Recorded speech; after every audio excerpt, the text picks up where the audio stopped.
नमस्कार दोस्तों, आज हम एक ऐसे विषय पर ज्ञान प्रदान करने वाले हैं जो हर स्मार्टफोन यूजर के मन में खास जगह रखता है। 4G और 5G में असली फर्क क्या है? या ये इस सवाल पर ज्ञान प्राप्त करते हैं क्योंकि आजकल हर जगह 5G की बातें होती हैं। क्या ये सिर्फ एक नया मार्केटिंग गिमिक है या फिर ये आपकी दुनिया को बदलने की क्षमता रखता है? सबसे पहले तो हम समझते हैं कि 4G और 5G का क्या मतलब है। 4G यानी fourth generation of mobile network और 5G फिफ्थ जनरेशन। जब 3G का जमाना था तब इंटरनेट पे वीडियो देखना भी मुश्किल होता था, लेकिन जब 4G आया तो यूट्यूब और नेटफ्लिक्स जैसे प्लेटफॉर्म्स हमारे हाथ में आ गए। अब बारी है 5G की, जो कह रहा है कि हम आपकी दुनिया को और तेज और स्मार्ट बनाने जा रहे हैं। अब सबसे पहले बात करते हैं स्पीड की। 4G का एवरेज डाउनलोड स्पीड होता है लगभग 30-100 Mbps, लेकिन 5G की पोटेंशियल स्पीड है 8 Gbps से लेकर 10 Gbps तक। मतलब एक फुल HD मूवी को 4G पे डाउनलोड करने में जहां 5 मिनट लगते हैं, वहीं 5G पे सिर्फ 3-4 सेकंड्स में हो जाएगी। लेकिन स्पीड के साथ साथ लेटेंसी का भी ख्याल रखना जरूरी है। 4G की लेटेंसी होती है लगभग 50 मिलीसेकंड्स, जबकि 5G की लेटेंसी सिर्फ 1 मिलीसेकंड है, जो गेमिंग और रिमोट सर्जरीज को और बेहतर बनाता है। लेकिन कुछ सवाल जो आते हैं, जैसे कि क्या बैटरी ज्यादा खत्म होगी? हाँ, 5G डिवाइसेस में हायर स्पीड रेडियो सिग्नल्स लगते हैं जो ज्यादा पावर कंज्यूम करते हैं। अगर आपका फोन 5G रेडी है लेकिन आप ज्यादा हैवी यूजर नहीं हैं, तो शायद 4G ही आपके लिए बेहतर रहे।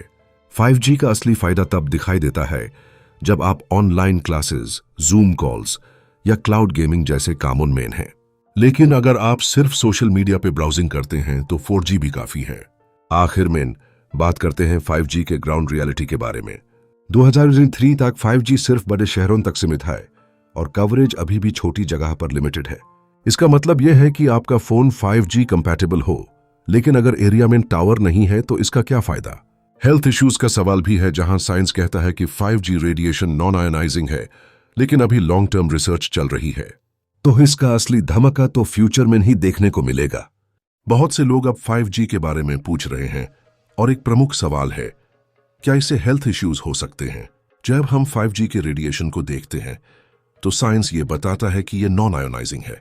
इसका मतलब है कि इसे कैंसर या किसी भी हेल्थ इश्यू का कोई स्ट्रांग प्रूफ नहीं मिला है। लेकिन हमेशा की तरह यह कहना गलत नहीं होगा कि लॉन्ग टर्म रिसर्च अभी भी चल रही है और इस पर ध्यान देना जरूरी है। आगे की तरफ देखा जाए तो 5G का असली धमाका तो अभी बाकी है। आने वाले समय में सेल्फ ड्राइविंग कार्स और स्मार्ट सिटीज की कहानियां बनेंगी।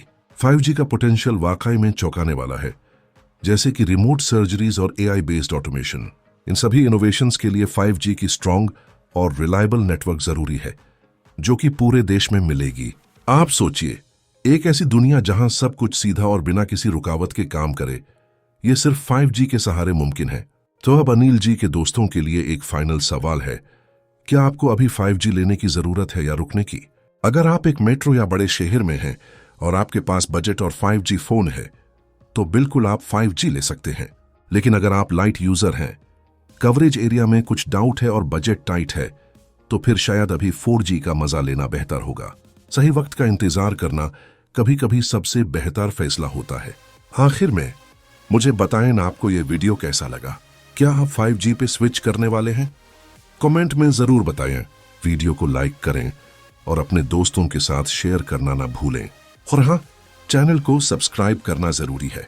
मैं हूं अनिल कुशवाहा और मिलता हूं आपसे अगले वीडियो में एक नए सच के साथ। जय हिंद।